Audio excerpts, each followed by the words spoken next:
세상의 모든 축구 이야기 풋볼 살롱입니다. 오늘은 축구 토토 승무패 27회차에 들어온 메이저리그 사커 J리그 현미경 분석 및 최종픽 공유로 인사를 드립니다.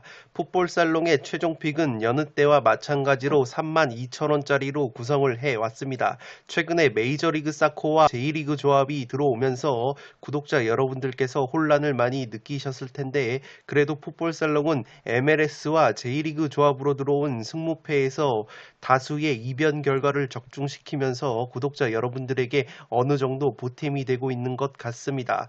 축구토토 승무패에서 2등 적중이나 프로토에서도 고배당 적중을 현미경 분석을 통해서 도움을 받으셨다는 구독자 여러분들의 인증이 많이 올라와서 기쁜 마음으로 현미경 분석을 진행을 하고 있습니다.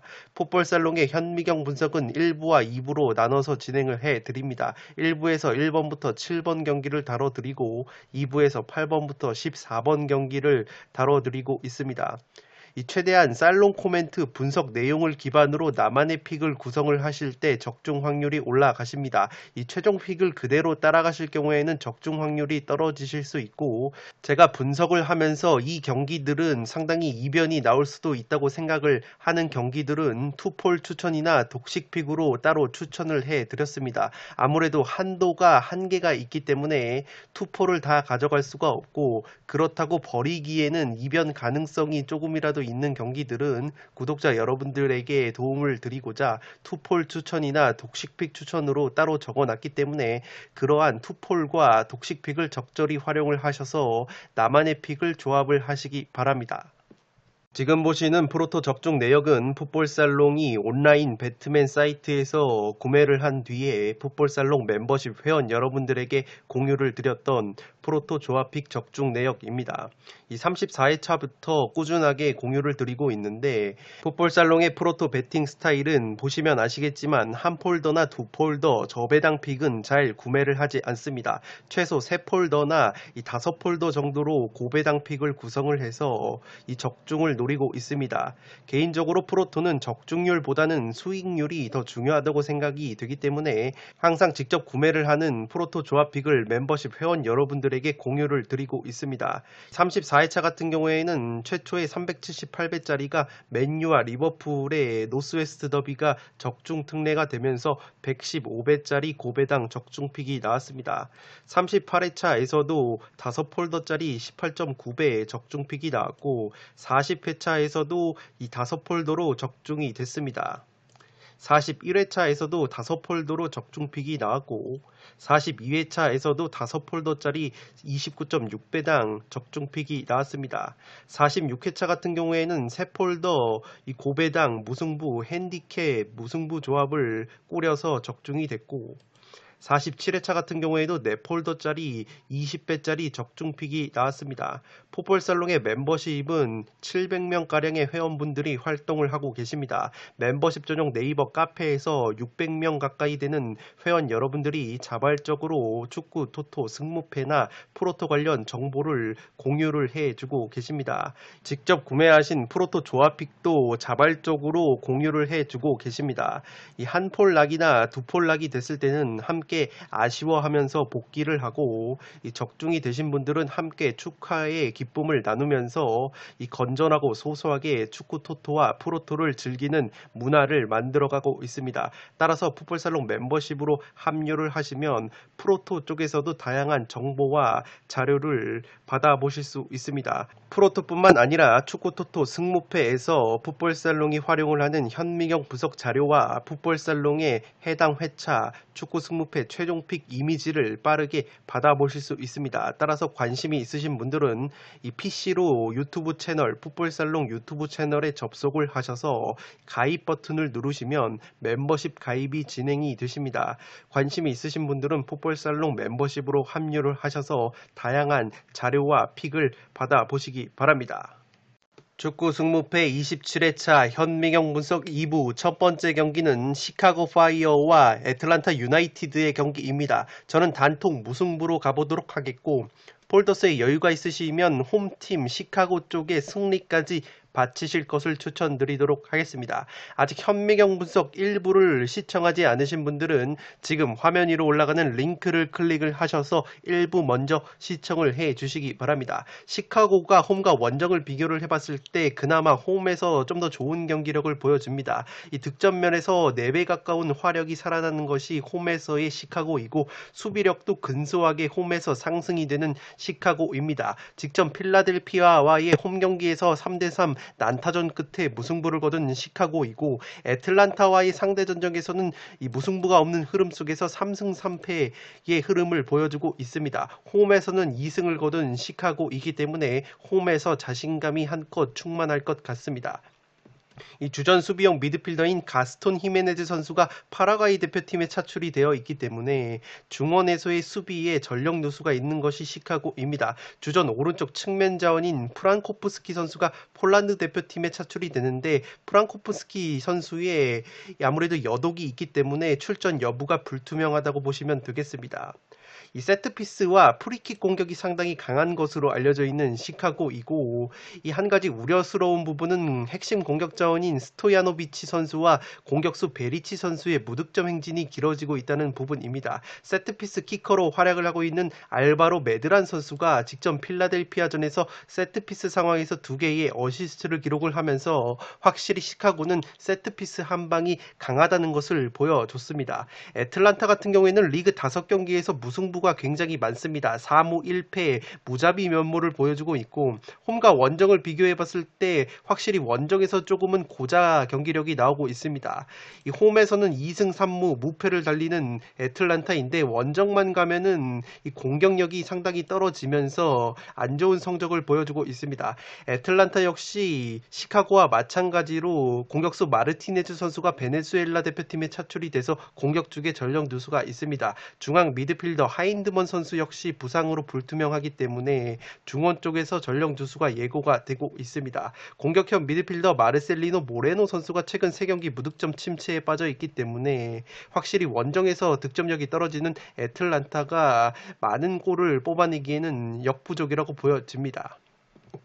살롱 코멘트에서 정리를 해드리면 이 경기는 색깔이 비슷한 두 팀의 맞대결입니다. 양팀 모두 점유율을 높게 가져가는데 이 애틀란타는 메이저리그 사커에서 평균 점유율이 가장 높은 팀이고 시카고 역시 평균 점유율이 6이나 될 정도로 점유율을 많이 가져가는 팀의 맞대결이라고 보시면 되겠습니다. 양팀 모두 점유율을 높게 가져가면서 주요 공격 루트는 세트피스로 비슷한데 시카고가 무게중심이 조금은 높은 편이고 반대로 애틀란타는 무게중심이 상당히 낮다는 차이점이 있습니다.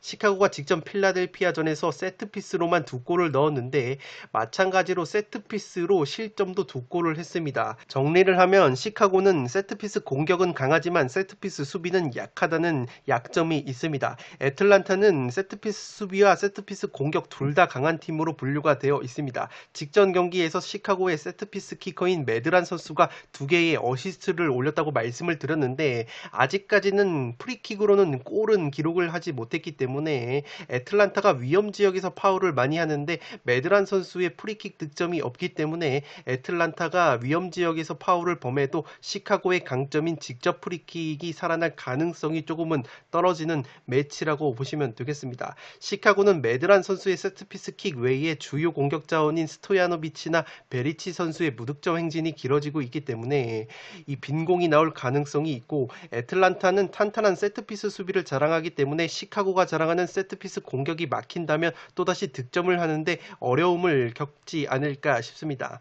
애틀란타 같은 경우에는 최근 무자비 면모를 보이고 있는데 핵심 공격수인 마르티네즈 선수가 대표팀에 차출이 돼 있고 이 모레노 선수 역시 무득점 늪에 빠져 있기 때문에 애틀란타 역시 원정 특유 고자 경기력이 나온다면 이 무승부가 나올 가능성이 높아 보이는 매치업입니다. 양팀의 맞대결에서 최근 무승부가 없는 흐름이었지만 양팀 공격진의 컨디션 난조와 유사한 경기 스타일이 겹치면 무승부를 베이스로 홈에서 강점이 있는 시카고 사이드를 가져갈 만한 경기라고 생각이 되어집니다. 따라서 8번 경기는 저는 단통 무승부로 가도록 하겠고 투폴로는 승무를 추천드리도록 하겠습니다. 9번 경기는 미네소타와 세너제이가 맞붙습니다. 저는 미네소타의 단통 승리로 가보도록 하겠고, 폴더스에 여유가 있으신 분들은 과감하게 무승부까지 받쳐보실 것을 추천드리도록 하겠습니다. 미네소타가 최근 2연승의 상승세를 탔습니다. 포틀랜드 원정에서 1대0 승리를 거뒀고, 홈과 원정을 비교해 보시면 확실히 홈에서 수비력이 훨씬 더 좋아지는 미네소타입니다. 홈에서는 수비력이 3배 가까이 상승하는 미네소타이기 때문에 세너제이를 상대로도 충분히 좋은 경기를 할 수 있지 않을까 싶습니다. 상대 전적 면에서도 세너어스와 4승 2패로 우위를 달리고 있는 미네소타이고, 지난해 세너어스 원정에서도 4대1 대승을 거둔 바 있는 미네소타입니다. 미네소타는 레이노소라는 선수가 프리킥 키커로 활약을 하고 있는데, 이 선수가 최근에 부상에서 돌아오면서 확실히 강점인 직접 프리킥과 세트피스의 날이 한껏 서 있습니다. 무게중심이 상당히 앞쪽에 쏠려있는 미네소타이기 때문에 수비 뒷공간 노출이라는 약점이 있지만 의외로 역습 실점이 단 한 골밖에 없기 때문에 확실히 전방에서 조직적인 압박이 잘 이루어지고 있다고 보시면 되겠습니다. 이 로빈 로드 선수와 그레고스라는 미드필더가 핀란드 대표팀과 슬로바키아 대표팀에 차출이 됐었는데, 이 양팀 모두 유로에서 탈락을 했기 때문에 이 로빈 로드 선수와 그레고스 선수가 출전이 가능할지가 굉장히 중요한 요소라고 보여집니다. 이 아르헨티나 리그에서 데려온 측면 자원 프라가파네 선수가 최근 2경기 2골 2도움 맹활약을 하고 있고, 이 스타드 렌 출신의 공격 자원인 아드레잉 우누 선수 역시 최근 2경기 연속골을 넣고 있기 때문에 이적생들이 맹활약을 하고 있는 미네소타라고 보시면 되겠습니다. 세너어스 같은 경우에는 홈과 원정을 비교해 봤을 때 원정만 가면은 공격력이 3배로 감소를 하는 안 좋은 부분이 있습니다. 실점 면에서는 홈과 원정에서 차이가 없는 세너어스인데 원정만 가면은 화력이 3배로 감소가 된다는 것을 체크해 주시기 바랍니다. 주축 공격 자원들의 컨디션 난조가 있고, 케이드 코엘이라는 선수를 제외하면은 3골 이상 넣은 공격수가 없기 때문에 세너어스가 원정에서 특유의 고자 화력이 나온다면 미네소타에게 승리를 거두기에는 굉장히 버거운 매치라고 생각이 되어집니다. 이 경기는 미네소타가 좋아하는 구도가 펼쳐질 가능성이 높아 보입니다. 미네소타는 점유율이 낮지만 전방 압박이 굉장히 강한 팀입니다. 따라서 수비 뒷공간을 노출할 수밖에 없는데 올 시즌 역습 실점이 단 한 골밖에 없습니다. 그 말인즉슨 전방에서 압박이 조직적으로 이루어지고 있기 때문에 수비 뒷공간 노출이라는 약점을 커버하고 있는 것으로 보이고, 이 세너제이 같은 경우에는 역습 공격이 상당히 날카로운 팀으로 알려져 있는데 반대로 역습 수비도 약한 팀입니다. 세너제이는 의외로 메이저리그 사커에서 평균 점유율이 2위나 될 정도로 점유율을 높게 가져가는 팀인데, 세너제이가 점유율을 끌어올리는 과정에서 미네소타의 퀄리티 있는 전방 압박에 공을 빼앗긴다면 실점 위기를 초래할 것으로 생각이 되어집니다. 미네소타는 역습이 강한데 세너제이가 제가 역습 수비가 약하다고 말씀을 드렸기 때문에 오히려 역습 상황에서 의외로 미네소타가 재미를 볼 가능성도 높아 보입니다.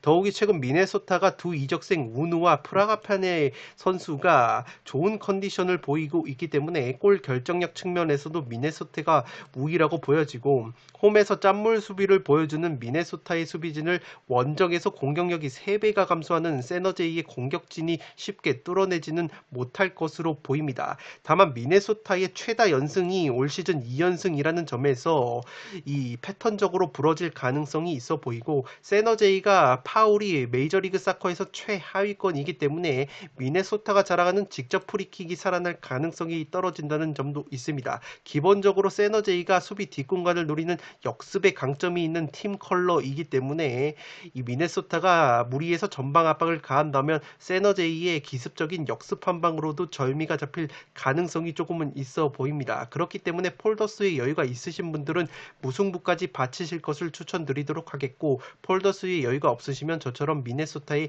단통 승리로 가보실 것을 추천드리겠습니다. 10번 경기는 내슈빌과 필라델피아가 맞붙습니다. 단통 무승부로 가보도록 하겠고, 폴더스에 여유가 있으신 분들은 필라델피아의 승리까지 받쳐보실 것을 추천드리겠습니다. 내슈빌이 올 시즌 홈에서 아직까지 패배가 없습니다. 3승 4무 0패로 홈에서 극강의 모습을 보여주는데 최근 경기력 자체는 굉장히 불안한 모습이 있습니다. 몬트리올과의 홈 경기에서도 가까스로 1대1 무승부를 거뒀고 직전 토론토전에서도 역전승을 거두긴 했어도 극장골로 승리를 거둔 내슈빌이기 때문에 확실히 최전방의 장신 공격수 카디즈 선수의 공백이 느껴지고 있습니다. 주전 중앙수비수 짐머만 선수는 부상에서 복귀를 했기 때문에 수비 쪽에 전력 누수는 없을 것으로 보이는 내슈빌입니다. 내슈빌의 장점이 세트피스 공격과 수비가 강하다는 것인데 플레이메이커인 하니 무쿠타 선수가 프리킥 세트피스 한 방이 킥이 날카롭습니다. 측면에서 크로스를 자주 활용하는 내슈빌이고 내슈빌은 무게중심이 높고 압박을 병행을 하는 팀이기 때문에 확실히 뒷공간 노출이라는 약점이 조금은 있습니다. 이 필라델피아는 최근에 리그 5경기에서 3승 2무로 패배가 없습니다. 홈과 원정을 비교를 해봤을 때 원정에서도 패배가 없는 것이 필라델피아입니다. 시카고 원정에서는 3대3 무승부를 거뒀지만 이 공수 밸런스가 안정감이 있는 것이 필라델피아의 특징이라고 보시면 되겠습니다. 주전 수비형 미드필더인 호세 마르티네즈 선수가 대표팀으로 차출이 되어 있기 때문에 수비 쪽에 전력 누수가 조금 있는 것이 필라델피아입니다. 세트피스 공격이 강하지만 세트피스 수비에 약점이 있고 이 파울이 상당히 많은 팀이기 때문에 내슈빌이 자랑하는 세트피스 한 방으로도 실점을 할 가능성이 조금은 있는 매치업입니다. 이 필라델피아는 롱볼 축구를 활용을 하는데 최전방에 190cm가 넘는 두 명의 공격 자원이 있습니다. 프지빌코 선수와 코리 버크 선수가 최근에 나쁘지 않은 골 감각을 보여주고 있기 때문에 확실히 트윈타워 둘을 세우고 롱볼을 때려서 효율적인 축구를 하는 것이 필라델피아의 색깔이라고 보시면 되겠습니다. 플레이메이커인 몬테이로 선수가 최근에 이 2골 4도움으로 올 시즌 맹활약을 해주고 있고 몬테이로 선수 역시 무쿠타 선수 못지않은 세트피스 킥이 있기 때문에 양 팀은 세트피스 한 방으로 이 희비가 갈릴 것으로 보입니다. 살롱 코멘트에서 정리를 해드리면 이 경기는 굉장히 5대5 느낌의 매치라고 생각이 되어집니다. 양팀 주요 득점 루트가 세트피스인데 홈팀 내슈빌이 세트피스 수비가 강하기 때문에 이 파울도 적은 편이라서 필라델피아의 세트피스 강점이 살아나기에는 조금은 어려운 매치라고 보여집니다.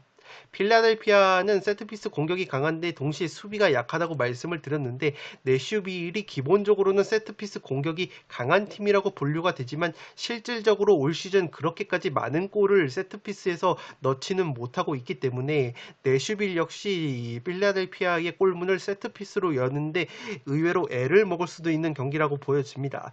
내슈빌은 최근에 불안한 경기력을 보여주고 있는데 확실히 최전방에 191cm의 장신 공격수 카디즈 선수가 빠져있는 것이 공격 쪽에서 결정력 측면에서 어려움을 겪는 원인이라고 보여집니다. 양팀 모두 수준급 프리키커를 보유를 하고 있기 때문에 세트피스에서 득점이 터질 가능성이 높아 보이고 양팀 모두 압박 라인이 높기 때문에 수비 뒷공간을 노출을 하지만 두 팀 모두 역습 공격에는 소질이 없기 때문에 역습 수비가 좋은 팀이라는 점에서 역습보다는 확실히 세트피스에서 경기가 갈릴 것으로 보입니다. 양팀 모두 각각 홈과 원정에서 강한 면모를 보이고 있다는 점에서 스타일이 상당히 유사하다는 점을 고려하면 팽팽한 흐름 끝에 무승부가 그려지는 경기라고 보여집니다. 다만 필라델피아 쪽의 승리까지 노려볼 만한 요소는 필라델피아가 제가 롱볼을 적극적으로 활용을 한다고 말씀을 드렸는데 내슈빌이 롱볼 수비에 약점이 있습니다. 더욱이 필라델피아의 투톱이 190이 넘는 장신 공격수들이고 컨디션이 최근 나쁘지 않기 때문에 홈에서 최근 불안한 경기력을 보여줬던 내슈빌이 필라델피아의 효율적인 롱볼 공격을 쉽게 막아낼 수 있을지 의문이라고 보여집니다. 따라서 저처럼 폴더스에 여유가 없으신 분들은 단통 무승부를 추천드리도록 하겠고 폴더스에 여유가 있으시다면 과감하게 필라델피아의 승리까지 가져가실 것을 추천드리도록 하겠습니다. 11번 경기는 휴스턴과 신시내티가 맞붙습니다. 승패 투폴로 갈라보도록 하겠습니다. 휴스턴이 최근에 이 3연속 무승부 늪에 빠져 있습니다. 직전 솔트레이크 원정에서는 1대1 무승부를 거뒀는데 그래도 휴스턴은 홈과 원정을 비교해봤을 때 홈에서 훨씬 더 좋은 모습을 보여줍니다. 홈에서는 패배가 없이 3승 2무 0패를 거두고 있는데 최근 신시내티와의 상대 전적은 2019년에 신시내티 원정에서 2대3 한 골차 패배를 당한 것이 유일합니다. 홈에서 성적과 공격력, 수비력 모두 상승이 되는 휴스턴이기 때문에 충분히 승리까지 가져갈 만한 경기라고 보여지고, 특히 수비력이 2배 이상 증가를 하기 때문에 신시내티를 상대로도 이 무실점 경기까지 노려볼 만한 매치라고 보여집니다. 휴스턴은 A매치 차출 인원이 없기 때문에 풀 전력으로 신시내티를 상대를 할 가능성이 높아 보이고, 최전방 공격 자원인 우르티 선수가 최근 5경기 4골 1도움으로 나쁘지 않은 골 결정력을 보여주고 있습니다. 측면 자원인 파셔 선수 역시 2경기에서 1골 1도움으로 제 몫을 해주고 있기 때문에 충분히 휴스턴이 홈에서의 강점을 살릴 만한 경기라고 보여집니다. 올 시즌 최다 무승부인 3연속 무승부이기 때문에 4연속 무승부까지는 힘들지 않을까라는 패턴적인 부분도 체크를 해주시기 바랍니다. 신시내티는 최근에 2연승의 상승세를 탔습니다. 직전 토론토 원정에서도 2대0 승리를 거뒀는데, 이 신시내티가 특징적인 것이 오히려 원정에서 더 성적이 좋습니다. 홈에서는 승리가 없는데 원정만 가면은 3승 1무 2패로 원정 깡패의 모습을 보여주는 신시내티이기 때문에, 제 아무리 휴스턴이 홈에서 좋은 모습을 보여준다고 하더라도 신시내티는 원정 깡패이기 때문에 신시내티에게도 기회가 있는 경기라고 보여집니다. 이 플레이메이커인 아코스타 선수가 6경기 만에 직전 토론토전에서 득점포를 재가동한 것도 신시내티 쪽에 고무적인 요소라고 보여집니다. 살롱 코멘트에서 정리를 해드리면, 이 경기는 상당히 5대5 느낌의 매치입니다. 서로에게 기회가 있는 경기라고 생각이 되어지고, 홈과 원정에서의 유불리는 없을 것 같은 것이, 휴스턴은 홈에서 무패를 달리고 있지만 신시내티는 원정에서 훨씬 더 좋은 성적을 거두고 있는 팀이기 때문에 홈 원정의 유불리는 그렇게까지 없을 것으로 보입니다.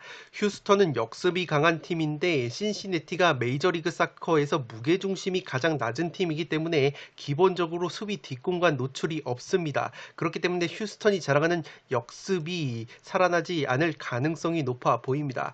다만 신시내티가 개인기가 좋은 공격수들을 막아내는데 상당히 고전을 하는 모습이 있는데, 휴스턴이 자랑하는 3톱 파파피코, 우루티, 파셔 같은 선수들이 모두 드리블과 개인기가 상당히 좋은 3톱입니다. 따라서 휴스턴의 3톱 개인기를 막아내는데 어려움이 있을 수 있는 신시내티의 수비진이라고 보시면 되겠습니다. 반대로 신시내티는 세트피스 공격이 강한 팀인데, 휴스턴은 세트피스 수비에 약점이 있는 팀이기 때문에 원정에서 강한 신시내티도 특유의 세트피스 한 방을 앞세운다면 휴스턴의 골문을 충분히 노려볼 수 있는 경기라고 보여집니다. 팽팽한 느낌이 드는 경기이지만 휴스턴이 이미 3연속 무승부라는 점에서 4연속 무승부까지는 힘들어 보이기 때문에 승패가 갈릴 것으로 보이고, 따라서 11번 경기는 승패로 갈라보도록 하겠습니다. 12번 경기는 솔트레이크와 LAFC의 경기인데, 솔트레이크의 단통 승리로 가보도록 하겠고, 폴더스에 여유가 있으신 분들은 LA의 승리까지 바치실 것을 추천드리도록 하겠습니다. 이 경기는 배당을 보자마자 지난 회차에서 쇼난과 가시와의 경기가 오버랩이 됐는데, 홈에서 나쁘지 않은 성적을 보여주는 솔트레이크가 역배당을 받았고, 원정 고자 느낌의 LAFC가 정배당을 받았는데, 직전 경기, 직전 승무패에서도 이 쇼난과 가시와의 경기가 가시와가 정배당을 받아서 극적인 역전승이 나왔던 것처럼 배당적인 측면에서 의심이 조금은 가는 경기라고 보시면 되겠습니다. 솔트레이크는 기본적으로 2승 3무 1패, 홈에서 나쁘지 않은 성적을 보여주는 팀이고, 최근 LA와의 상대 전적에서는 2승 4패로 열세인 것이 조금은 불안한 요소라고 보여집니다. 세트피스 수비와 골 결정력에 강점이 있는 솔트레이크이고, 이 공격 자원인 크라이라크 선수가 3경기 연속골을 넣다가 최근에 2경기 무득점 침체에 빠져 있습니다. 물론 휴스턴전에서 골대를 강타하는 아쉬움이 있었지만, 확실히 루빈 선수와 더불어서 핵심 공격 자원들의 컨디션 난조가 있는 것이 솔트레이크입니다. LAFC는 스포켄자 원정에서 1대2로 패배를 당했는데 이 경기에서 중앙수비수인 블랙먼 선수가 퇴장을 당하면서 패배의 원흉이 됐습니다. 앞서 말씀을 드렸던 것처럼 LAFC는 원정만 가면은 0승 1무 3패로 성적이 굉장히 좋지 못하고 화력적인 측면에서나 수비력적인 측면에서 굉장히 원정만 가면은 안 좋은 모습을 보여주는 것이 LAFC입니다. 우리나라의 김문환 선수가 활약을 하고 있고 김문환 선수가 이 스포켄자전에서 데뷔골을 터뜨렸는데 아쉽게 빛이 바래고 말았습니다. 직접 프리킥과 전방 압박이 강하다고 볼 수 있는 LAFC인데 왼쪽 풀백인 팔라시오스 선수가 에콰도르 대표팀에 차출이 되어 있어서 왼쪽 측면 공격과 수비 쪽에 전력 누수가 있는 것이 LAFC입니다. 우리나라 팬들에게도 굉장히 유명한 카를로스 벨라 선수가 이 최근 5경기 1골 3도움으로 나쁘지 않은 왼발 감각을 자랑하고 있는데 최전방에서 마무리를 해줘야 되는 디에고 로시 선수가 4경기 무득점 침체에 빠져 있기 때문에 LA가 또다시 원정에서의 특유의 고자 공격력이 나온다면 이 솔트레이크를 넘는 데는 굉장히 어려운 경기라고 보여집니다. 살롱 코멘트에서 정리를 해드리면 이 경기는 솔트레이크가 전혀 밀릴 것이 없어 보이지만 앞서 말씀을 드렸던 것처럼 배당적인 측면에서 조금 의심이 가는 경기입니다. 마치 지난 승무패 26회차 쇼난과 가시와의 경기 배당 느낌이 나고 홈에서 나쁘지 않은 솔트레이크가 원정고자 LAFC를 상대로 역배당을 받은 것이 마치 홈에서 좋은 쇼난이 원정고자 가시와를 상대로 역배당을 받으면서 추가 시간 막판 내리 3골을 실점을 하면서 2대4로 패배를 당했던 경기가 오버랩이 됩니다. 분석 차원에서 보면 솔트레이크가 롱볼 축구를 선호하기 때문에 제공권이 약한 LA가 롱볼 수비에 어려움을 겪을 수도 있지 않나 싶습니다. 솔트레이크가 파울 횟수에서 메이저리그 사커 최하위권으로 파울 자체가 별로 없는 팀이기 때문에 LA가 자랑하는 카를로스 벨라의 날카로운 왼발 프리킥이 살아날 가능성이 조금은 떨어져 보입니다. LA는 중앙 수비수 블랙문이 최장 징계로 결장을 하기 때문에 수비적의 전력 누수가 있고 최전방에 디에고 로시가 최근 4경기 무득점 침체에 빠져 있기 때문에 공수에 걸쳐서 전력 누수와 컨디션 난조가 있습니다. 솔트레이크는 공격 자원들의 컨디션이 좋지 못하다고 말씀을 드렸지만 홈에서 원체 공수 밸런스가 안정적인 부분이 있고 LA가 수비 뒷공간을 많이 노출을 하는데 솔트레이크가 뒷공간을 노리는 스루패스 공격을 자주 시도하는 팀이라는 점에서 솔트레이크 쪽이 좀 더 좋은 경기를 할 수 있지 않을까 싶습니다. 다만 서두에서 말씀을 드렸던 것처럼 폴더스의 여유가 있다면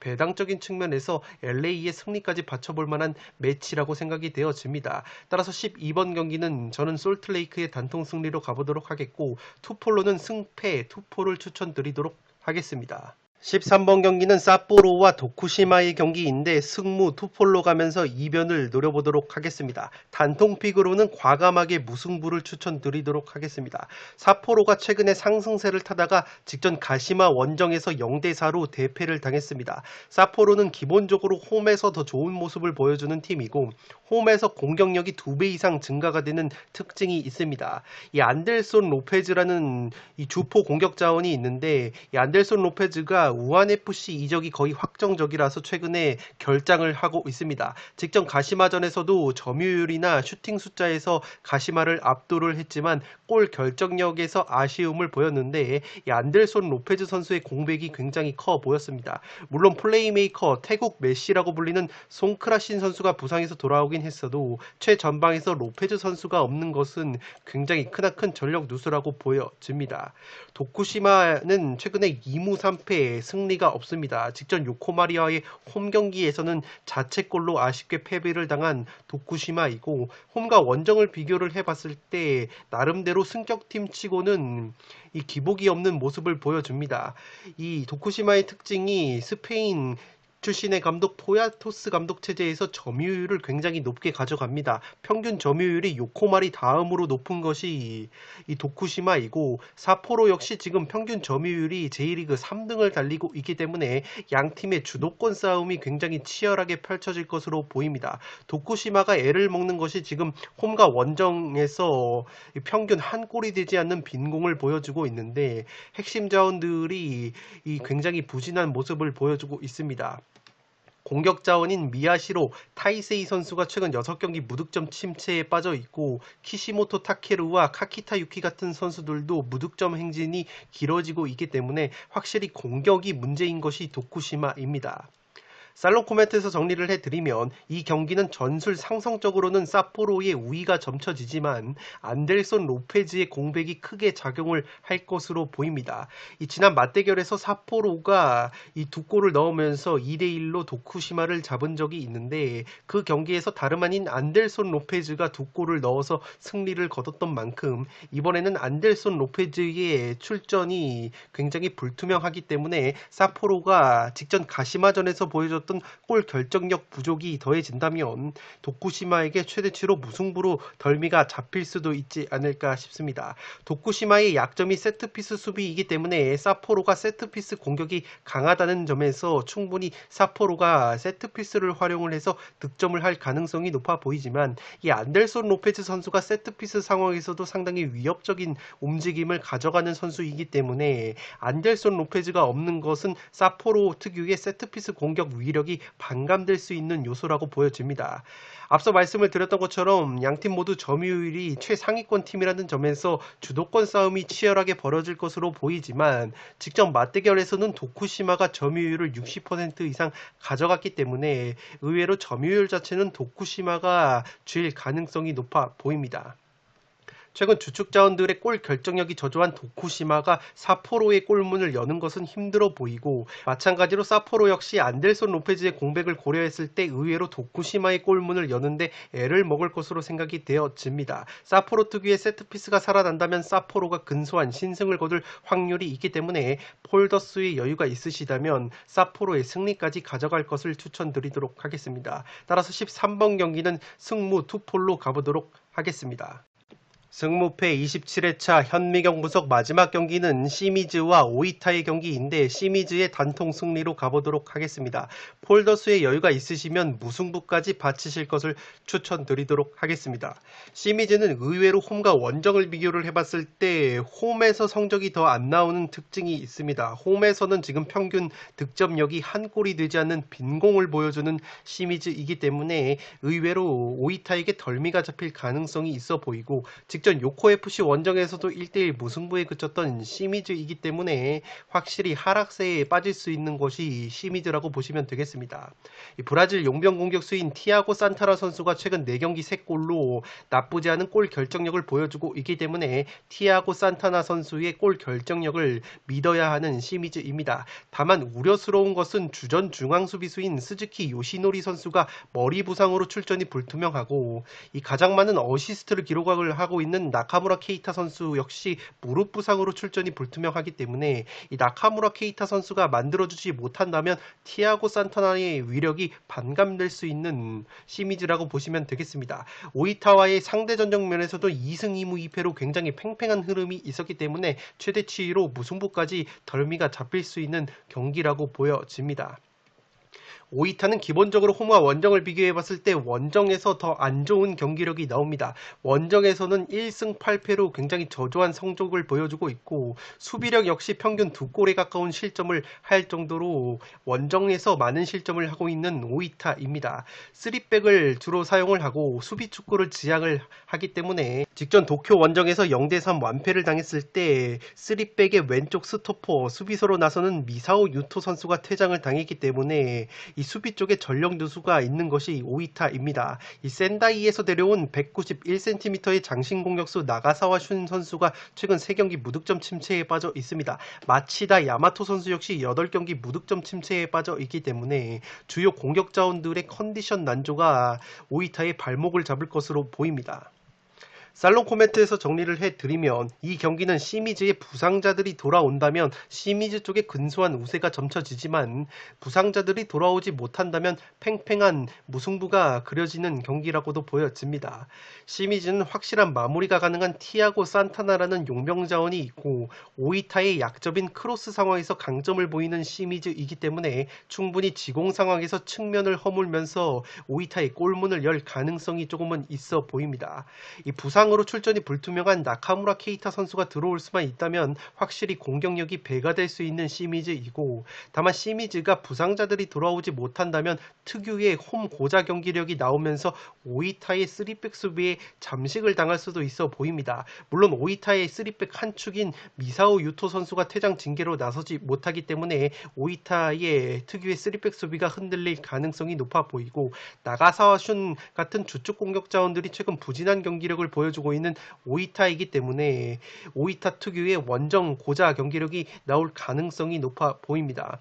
이변이 나온다면 최대치로는 무승부라고 보여지고, 그나마 오이타가 세트피스 상황에서 골을 넣는데 시미즈가 올 시즌 세트피스 실점이 굉장히 많다는 점에서 의외로 시미즈가 빠르게 선제골을 득점을 하지 못한다면 오이타가 세트피스 한 방으로 덜미를 잡을 수도 있는 경기라고 생각이 됩니다. 따라서 14번 경기는 저는 시미즈의 단통 승리로 가는데, 폴더스의 여유가 있으신 분들은 무승부까지 받쳐보실 것을 추천드리도록 하겠습니다. 네, 이것으로 승무패 27회 차에 들어온 14경기 현미경 분석을 모두 마치도록 하겠습니다. 서두에서 말씀을 드렸던 것처럼 이 최종픽을 그대로 따라가지 마시고, 제가 버리기 아까운 폴더스 부족으로 가져가지 못했던 투폴 추천이나 단통픽 추천을 적절하게 활용을 하셔서 나만의 픽을 구성을 하신다면 고등수 적중에 가까워질 수 있다고 생각이 되어집니다. 끝으로 영상이 도움이 되신 분들은 좋아요와 구독 버튼을 눌러주시면 풋볼살롱 채널에 크나큰 힘이 됩니다. 구독 버튼 옆에 종 모양의 알림 설정을 해주시면 그 누구보다 빠르게 양질의 축구 승무패 프로토 관련 컨텐츠를 만나보실 수 있습니다. 지금까지 풋볼살롱이었습니다. 감사합니다.